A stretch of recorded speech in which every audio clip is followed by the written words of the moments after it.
Hey everybody, it's Module 6. You're about to start your first 10 pages, which is super cool.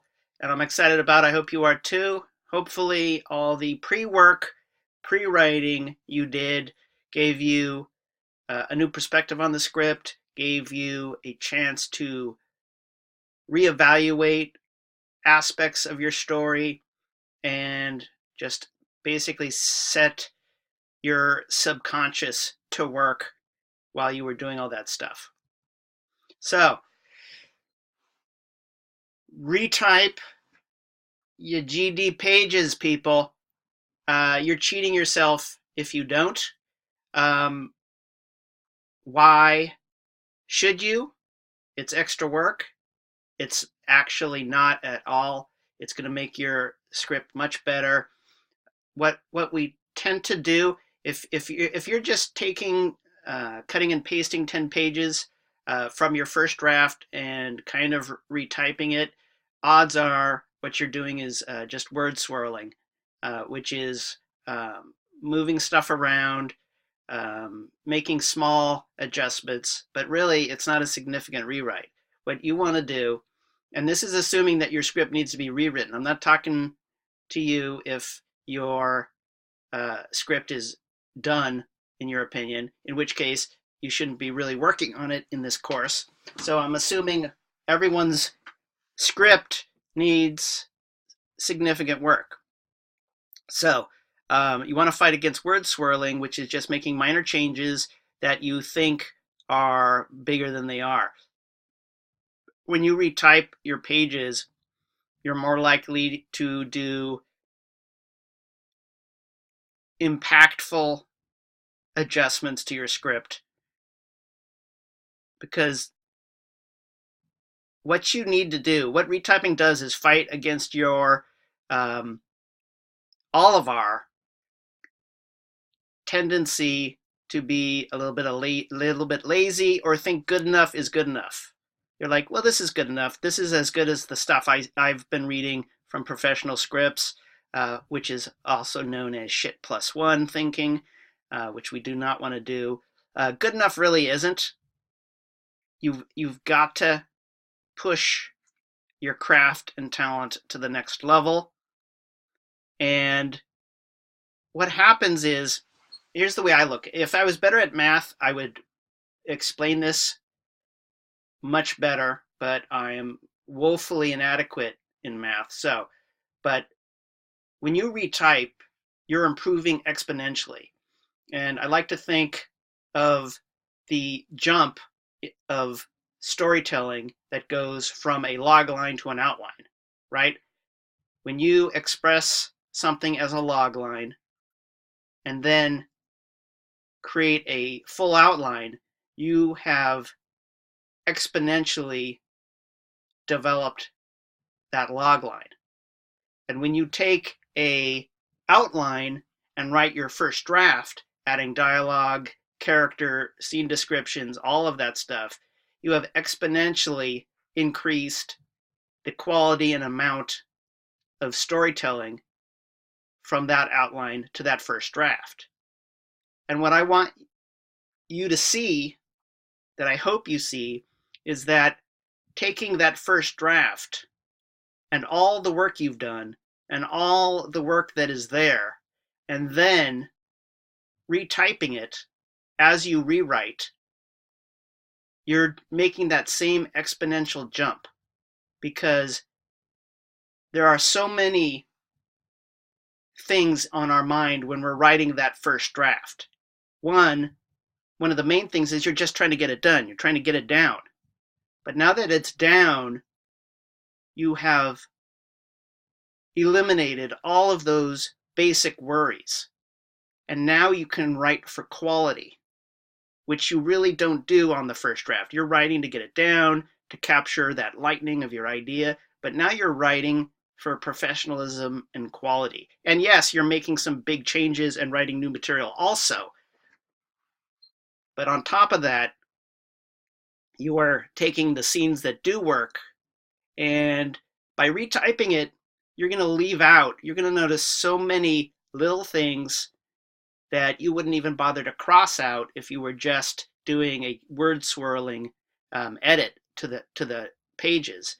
There are so many thens and just minor little words that clog up the reading, that make your action description not lean enough, that bog things down. You're going to realize 4 lines of description really work as 2 lines of description. There's all kinds of minor professional changes you will do. And for my playwriting brothers and sisters, when you do that first draft, again, you're kind of just trying to get something done, especially in an MFA environment where you have a finite amount of time to get a draft in, and you're working and you're doing all this stuff, and you have 3 other classes and you're trying to get it down. Well, now, as you're also making the significant changes that led you to use this script as your rewrite for this rewrite class, you're also can take a second when you're retyping someone's dialogue and say, is this really the way this character would say it? Or is this line on the nose? Or is this line just a first draft thought? And can I make this better? There are so many adjustments you will make to your character's dialogue. There are things you will notice about your own work that are just not possible when you're just reading and making notes on the script and stuff like that. You can take your dialogue and make it 50% better just by retyping it. One of my favorite playwrights, Jose Rivera, who I used to see doing this when if any of you live in Los Angeles, I used to write at El Cultura, a cafe on Hollywood Boulevard. And every once in a while, I would see Jose Rivera there writing in longhand. And what he does is he writes his plays in longhand in a notebook, and then he rewrites them longhand in a notebook. And the man is brilliant. And I have, there's a quote there where he talks about how every line has to be great to be worth him rewriting it 4 times in longhand and making it to the next draft. So again, fight your instinct to just write something that's good enough, and I beg you, retype your stuff or you're not going to get everything out of this class. It's hard for me to, I don't want to police stuff because this is an MFA class. So, of course you could probably get away with not doing this and I would never notice, nor would I bother to harp on it because you're just cheating yourself. But I would really love for you to do it this way.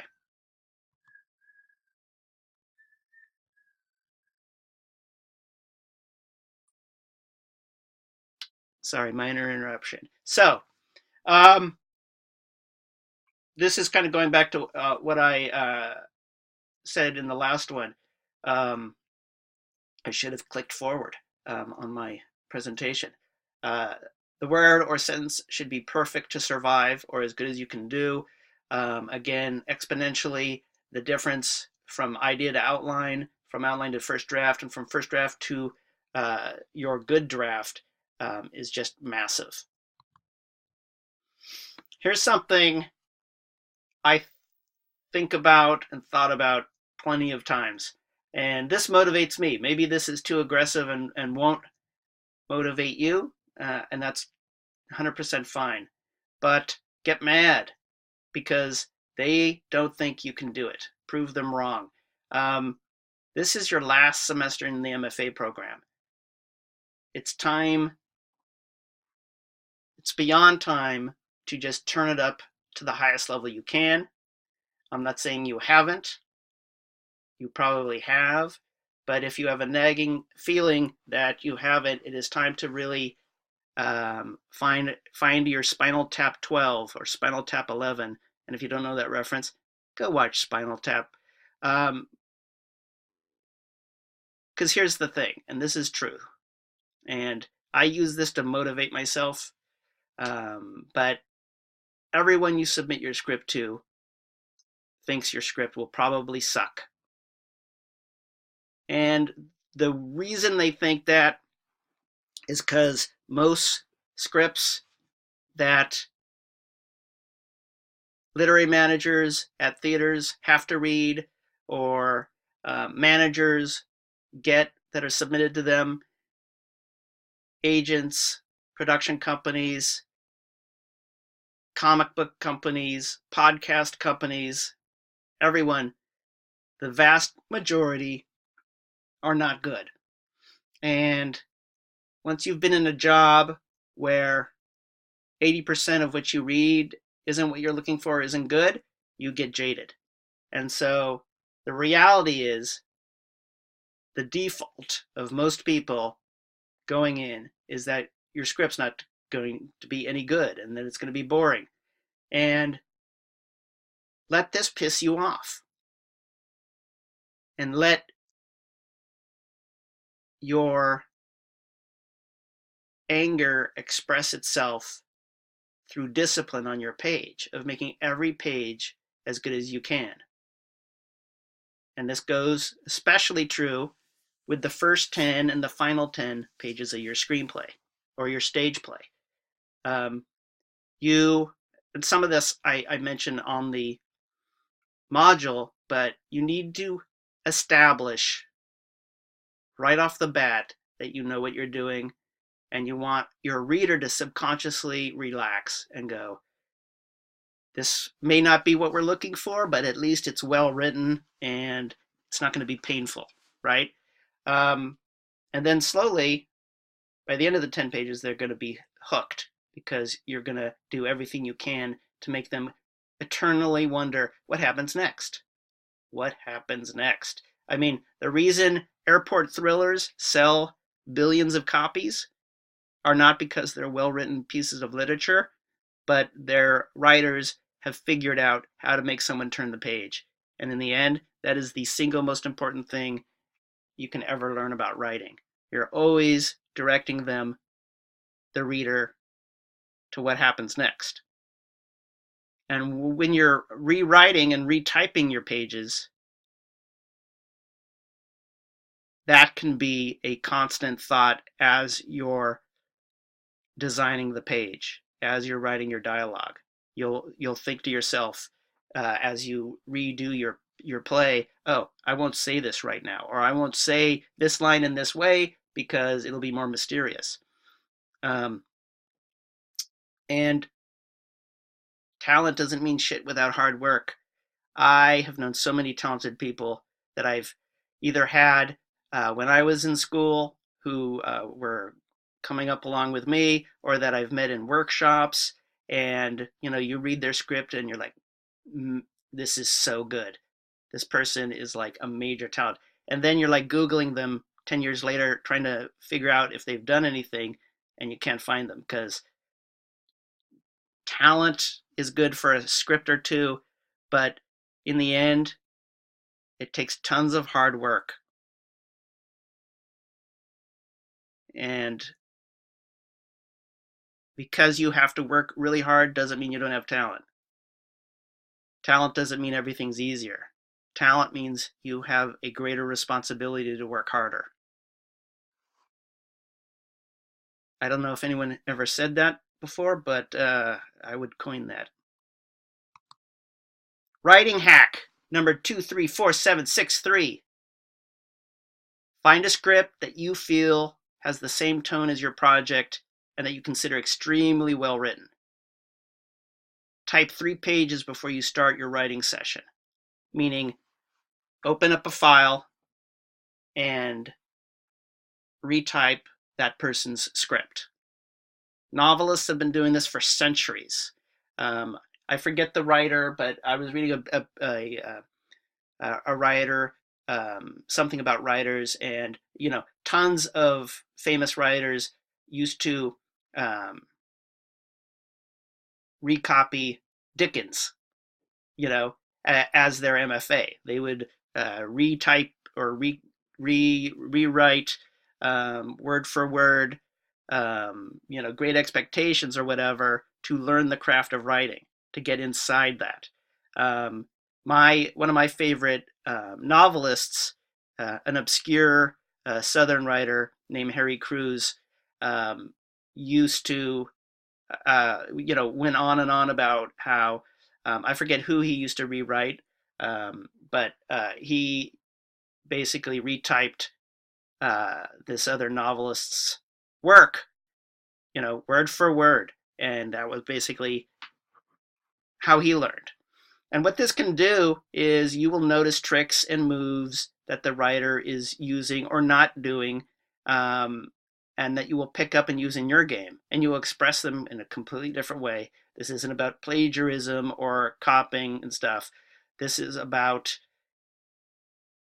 walking in the shoes of people who are writing really well and that you would like to also write really well. It's just a great way to get warmed up. And if you happen to be weak on format and craft and stuff like that, you definitely should be doing this. If you're writing a TV and film script, it has to be professional. Now, it's not as stringent as most people want you to believe, but you have to know what you're doing to be able to step away from proper format and stuff. So if you think it's weak, you absolutely should be recopying professional film scripts. But I'm talking more of walking in the footsteps of people you admire. This is a great warm-up, and I highly suggest that you do that.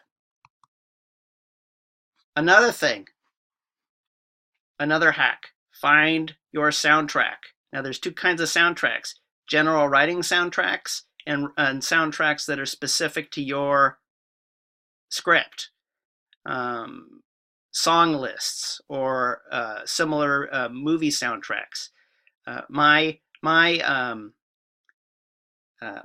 generic writing music, it tends towards Marilyn Manson and Nine Inch Nails, at least for stage plays, because I like to think if a Manson song and a Nine Inch Nails song would be appropriate as a pre-show soundtrack, then I'm writing the kind of thing with the kind of tone, because I like to think of, let's be honest, theater tends to be pretty safe and well behaved, and that's not the kind of plays I aspire to write. So yeah, but also Requiem for a Dream, great. I write to that all the time. Inception is good general movie soundtrack, whatever it takes to get you in the frame of mind to your script. But definitely, look into this. It's super, super helpful. And you're all probably already doing this because, you've all been writing a long time, but it's very helpful. And thus ends a little presentation. Please email me with any questions you've got, no matter how big or small. And have a great Module 6. Feel free to also schedule calls or Skypes about the work.